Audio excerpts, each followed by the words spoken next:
लद्दाख के एनवायरमेंटलिस्ट सोनम वांगचुक पिछले एक महीने से जोधपुर राजस्थान जेल में हैं। आज सुप्रीम कोर्ट में उनके मामले को लेकर सुनवाई हुई, लेकिन सोनम वांगचुक को फिलहाल राहत नहीं मिली है। 24 नवंबर तक सोनम वांगचुक को राजस्थान की जोधपुर जेल में रहना होगा। हालांकि अगर देखें, आज की जो सुनवाई थी वो काफी महत्वपूर्ण और अहम थी। वो इसलिए अहम थी क्योंकि जो एनएसए का यानी नेशनल सिक्योरिटी एक्ट का जो ग्राउंड है उसको आज चैलेंज किया गया।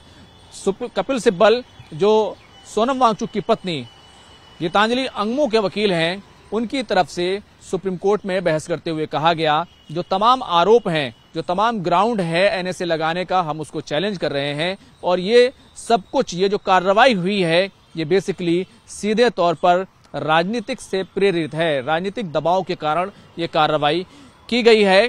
बाकी जो तमाम दलीलें हैं वो हमने पिटीशन में दी हैं और पिटीशन में हम उसको चैलेंज करेंगे।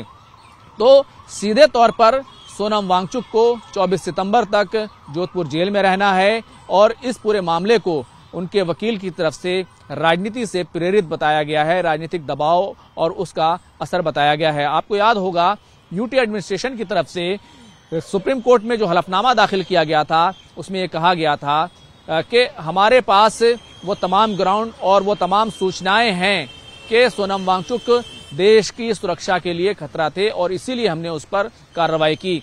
पिछले दिनों जोधपुर जेल में सोनम वांगचुक ने इस पूरे ग्राउंड को गलत बताया और कहा कि उनके खिलाफ जो 4 वीडियो हैं वो आउट ऑफ कॉन्टेक्स्ट है और उनके बयानों का जो अनुवाद किया गया, जो ट्रांसलेशन किया गया है, वो जानबूझकर गलत तरीके से किया गया है।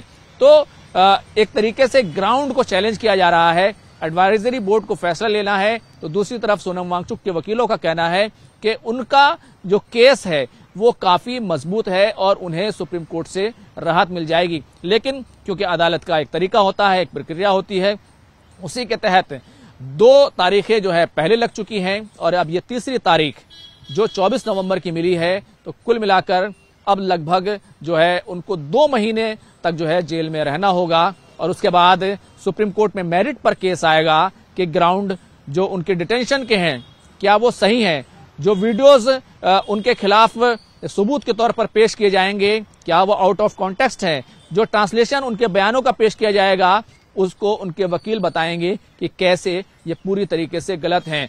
तो कुल मिलाकर फिलहाल उनके लिए राहत की कोई खबर नहीं है, लेकिन राहत भरी खबर यह है कि अब क्योंकि डिटेंशन के ग्राउंड पर ही बातचीत होनी है और उसको उनके वकील जो कपिल सिब्बल हैं वो कह रहे हैं राजनीति से प्रेरित हैं।